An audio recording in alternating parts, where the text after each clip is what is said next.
Hi అండి. నమస్తే అండి. సో, చూడీదార్ ఉంటది కదా! చూడీదార్‌కి మనం కింద ప్యాంట్లు రకరకాలుగా కుట్టుకుంటాం. స్ట్రెయిట్ ప్యాంట్ అని, నార్మల్‌గా పంజాబీ ప్యాంట్ అని, అలాగే ప్లాజో ప్యాంట్ అని ఇలా రకరకాలుగా కుట్టుకుంటాం కదా! ఇది ఏంటంటే చూడీ ప్యాంట్. చూడీ ప్యాంట్ అంటే లెగ్గిన్‌లా వస్తది కదా! అది. ఏంటంటే దీనికి క్రాస్‌గా కట్ చేస్తాం. సో, కట్ చేసిన తర్వాత మనం ప్యాంట్ అంతా అయిపోయిన తర్వాత ఇస్తా వైపు సైడ్ మొత్తం జాయింట్ కుడతాం కదా! కింద కాలు దగ్గర నుంచి మళ్ళీ నెక్స్ట్ కాలు కింద వరకు లెగ్ వస్తది కదా!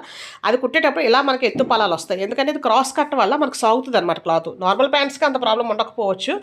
బట్ కొంతమందికి కుట్టడం కొంచెం కొత్తగా కుట్టే వాళ్ళకైతే అది కూడా ప్రాబ్లమ్ ఉంటది. కానీ మెయిన్ ఇది క్రాస్ కట్‌కి మాత్రం చాలా మందికి ఈ ప్రాబ్లమ్ ఉంటదనమాట. కుట్టేటప్పుడు అలా ఎగుడు దిగుడుగా వస్తది. అలా ఎగుడు దిగుడుగా వస్తే మనకి మరి ఎలా కుట్టుకుంటారో చూడండి. ఇప్పుడు ఈ ప్యాంట్ చూసారు కదా! ఈ ఒక లెగ్‌ది. ఇది కింద చూసారు కదా! చక్కగా స్ట్రెయిట్‌గా ఇలాగ వచ్చింది. కానీ ఇలా ఇటువైపుకి వచ్చేసరికి ఇలా ఎత్తు పలం వచ్చేస్తదనమాట.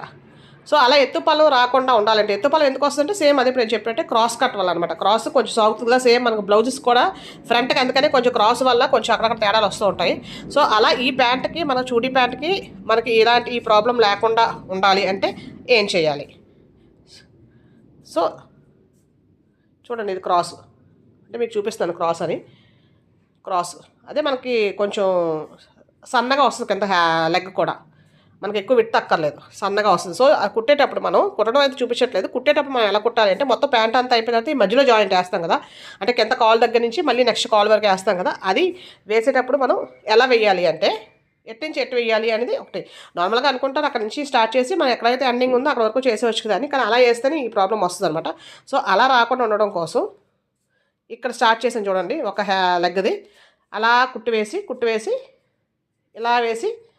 ఇలా వేసి మొత్తం ఇదేదైతే మీకు కనిపిస్తుందో కుట్టు అలా కిందకి వేసుకుంటూ వెళ్తే ఇప్పుడు నేను చెప్పిన ప్రాబ్లం వస్తుందన్నమాట. సో, అందుకని చెప్పి అలా వేయకుండా కింద పీస్ కూడా లేకుండా చూసారు కదండి. అన్ని ఫోల్డింగ్స్ చేశాను. అంటే దారాలు కూడా ఎక్కడ కనిపించకుండా అది కూడా నేను వీడియో చేశాను ఎలా చేయాలి అనేది. సో, ఇప్పుడు నేను చూపించినట్టుగా కాకుండా ఇక్కడి నుంచి స్టార్ట్ చేసి అలా కుట్టుకుంటూ ఇలా వచ్చి మళ్ళీ పై వరకు మొత్తం ఇదంతా కుట్టుకుంటూ వచ్చి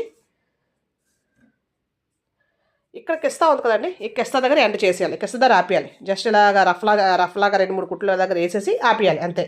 అటువైపు నుంచి కుట్టేటప్పుడు ఈ సెంటర్ ఏదైతే ఉందో కిస్తా వస్తుంది కదా! కిస్తా దగ్గర ఆపేయాలి అంతే. అయిపోయిన తర్వాత ఇప్పుడు యువతల వైపు ఉంది కదా!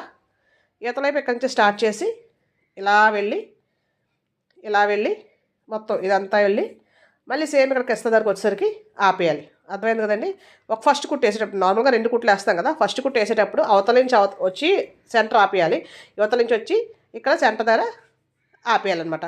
ఆ తర్వాత రెండో కుట్టు వేస్తాం కదా! మళ్ళీ రెండో కుట్టు వేసినప్పుడు మాత్రం మొత్తం అంతా వేసుకుంటూ వెళ్ళిపోవచ్చు అనమాట. ఫస్ట్ కుట్టు వేసినప్పుడు ఇప్పుడు నేను చెప్పినట్టు అటు నుంచి వచ్చి సెంటర్కి ఆపేయాలి. ఇటు నుంచి వచ్చి సెంటర్కి ఆపేయాలి కిస్తా దగ్గర. సెకండ్ కుట్టుకు వచ్చేటప్పుడు ఇక్కడ నుంచి స్టార్ట్ చేసుకొని మొత్తం ఇలా వేసుకుంటూ వెళ్ళిపోవచ్చు. ఎందుకంటే ఆల్రెడీ మనం సెట్ చేసాం కదా సైజ్ని. సో, ఇంక మనకి ఎగుడు దిగుడు అయితే రాదండి. కొంచెం కొత్తగా నేర్చుకునే వాళ్ళకి చాలామందికి ఈ సమస్యలు ఉంటాయి. సో, దానికోసం నేను ఇది కూడా అప్లోడ్ చేస్తున్నాను. ఎవరికైనా కావాలంటే కనుక ఒకసారి ఇంకా మిగిలిన చాలా టిప్స్ అయితే నేను సూయింగ్ టిప్స్ కానీ కటింగ్ టిప్స్ కానీ చాలా అయితే నేను అప్లోడ్ చేశాను. ఒకసారి వాచ్ చేయండి. అలాగే నచ్చితే కనుక లైక్ చేయండి, సబ్స్క్రైబ్ చేసుకోండి, అలాగే షేర్ చేయండి, కమెంట్ చేయండి. ఓకే అండి. సో, చూసారు కదా ఇది ఇప్పుడు దీనికి ఇలా మడత లేకుండా ఇలాగ నార్మల్గా డైరెక్ట్గా కుట్టేస్తే ఇలా పీసులుగా కనిపిస్తుంది. అలా పీసులుగా కనిపించకుండా ఇలా నీట్గా ఎక్కడ కూడా దారం చూసారు, ఎక్కడ దారం కూడా కనిపించట్లేదు మనకి. అలా కాకుండా ఇలా రావాలి. అలా ఇప్పుడు నేను రద్దు చూపించాను కదా! అలా కాకుండా మనకి ఇలా చక్కగా నీట్గా మొత్తం ఎటు చూసినా సరే అన్ని జాయింట్ల దగ్గర కూడా ఇలా ఎక్కడ కూడా దారం అనేది కనిపించకుండా రావాలి అంటే కనుక నేనైతే వీడియో అప్లోడ్ చేశానండి ఎలా చేయాలనేది. అలాగే ఇది ఇక్కడ ఈ ఓన్లీ నాడా ఎక్కించుకుంటాం కదా! ఇది ఫ్రంట్ పార్ట్ అనమాట.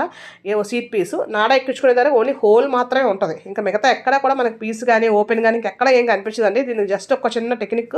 ఆ టెక్నిక్ యూస్ చేసి మనం కుడితే చూసారు లోపల పీస్ కానీ కనిపించట్లేదు, ఎక్కడ కనిపించట్లేదు. ఓన్లీ నాడా ఎక్కించుకునే దానికి మాత్రమే హోల్ కనిపిస్తుంది. చూసారంటే చాలా అంటే చాలా నీట్గా వస్తుంది.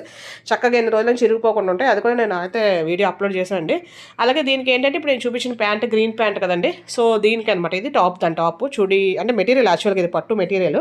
సో, దీనికి చక్కగా అలాగ మంచి ప్యాంట్ కలరు ప్యాంట్లో మిగిలిన పీస్ ఎలాగైనా మనం పడేస్తాం కదా!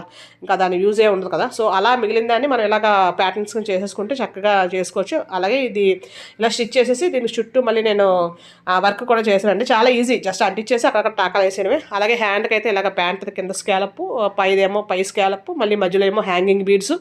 ఇవన్నీ నేను వీడియోస్ అయితే షార్ట్స్లోను అలాగే మ్యాక్సిమం లాంగే అనుకుంటాను. ఎక్కువ అప్లోడ్ చేశానండి. ఆల్రెడీ మీకు కొన్ని వచ్చి ఉంటాయి, కొన్ని ఇంకా షెడ్యూల్లో ఉంటాయి, మీకు వస్తాయి. సో, ఇక్కడ 2 చైన్స్, ఇక్కడ 1 చైన్ అలా ఏంటి అసలు ఎందుకు అలాగనేది నేను అన్ని అప్లోడ్ చేశానండి. థ్యాంక్ యూ అండి. Thank you for watching. అలాగే సబ్స్క్రైబ్ చేసుకోండి. థ్యాంక్ యూ అండి.